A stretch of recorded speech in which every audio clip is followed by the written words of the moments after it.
오늘은 핵심 국정과제 중 복지전달 체계의 개편과 맞춤형 개별 급여 도입 그리고 복지산업의 육성과 전 계층 보육 확대 등에 관해서 말씀해드리겠습니다. 그동안 우리나라의 복지사업은 꾸준한 예산 증가에 비해서 국민이 피부로 느끼는 복지 체감도는 낮았는데요. 그 이유는 복지사업은 증가되는 데 비해서 시행 기준과 절차가 복잡했기 때문이었습니다. 이제는 주민센터를 지역복지 허브 기관으로 개편해서 필요한 서비스를 한 번에 원스톱으로 제공하도록 하겠습니다. 그러면 더 이상 복잡한 절차를 거치지 않고 한 번의 신청으로 필요한 모든 지원을 받을 수 있게 됩니다.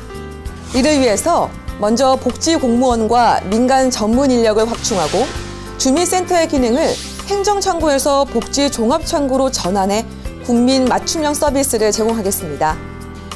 이러한 주민센터 복지 허브화 개편 방안은 올해 6월까지 마련해 조속히 추진하겠습니다. 또한 정부에서는 사회보장위원회를 중심으로 복지정책 유사 사업을 재정비하는 등 복지사업 간 통합과 연계를 강화해 나가겠습니다. 또한 모든 복지사업 정보를 연계한 사회보장 시스템의 기능을 높이고 통합적 서비스 관리와 지역과의 네트워크도 강화할 것입니다. 다음은 저소득층을 위한 맞춤형 개별 급여 도입에 대해서 말씀드리겠습니다. 지금의 기초생활보장제도는 수급자의 선정과 지원이 최저 생계비 기준으로 획일화되어 있어서 정작 혜택을 받아야 할 사람이 혜택을 받지 못하는 어려움이 있었습니다. 이러한 문제점을 해결하기 위해서 기초생활보장제도를 개별 급여 체계로 개편하겠습니다. 이제 각각의 상황에 따라서 생계, 의료, 주거, 교육 등 필요한 급여를 최대 중위소득 50% 기준으로 선정해 각 급여별로 부양 의무자 기준을 완화하는 방식으로 개편됩니다. 지원받는 분들은 소득이 일정 기준액을 넘더라도 상황에 맞는 급여가 지급돼 수급자 대상에서 벗어나는 것에 대한 두려움을 해소할 수 있습니다. 맞춤형 개별 급여 체계가 시행되면 수혜 대상이 현재 340만 명에서 414만 명으로 늘어날 전망입니다.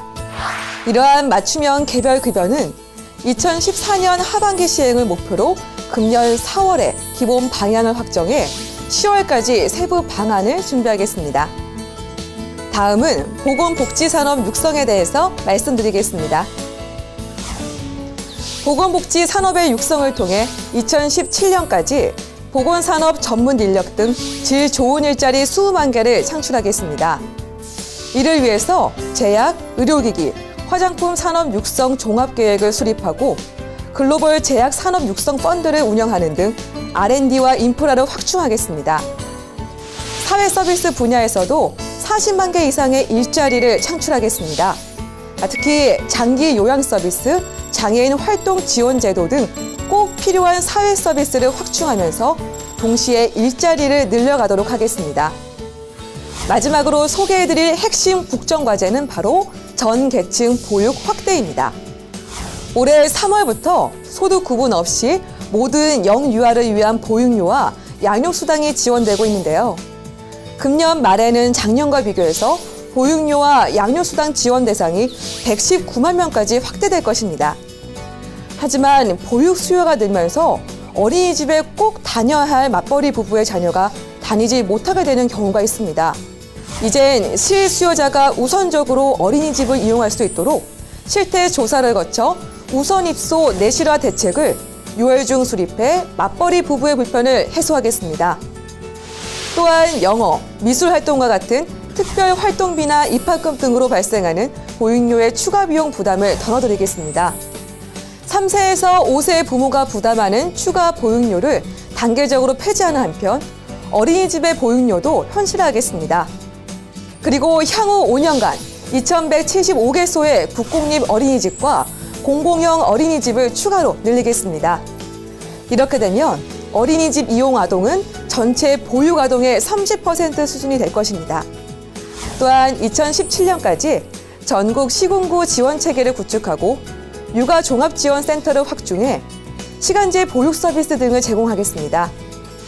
마지막으로 믿고 맡길 수 있는 질 높은 보육 서비스를 위해서 먼저 보육 교사의 처우를 개선하겠습니다.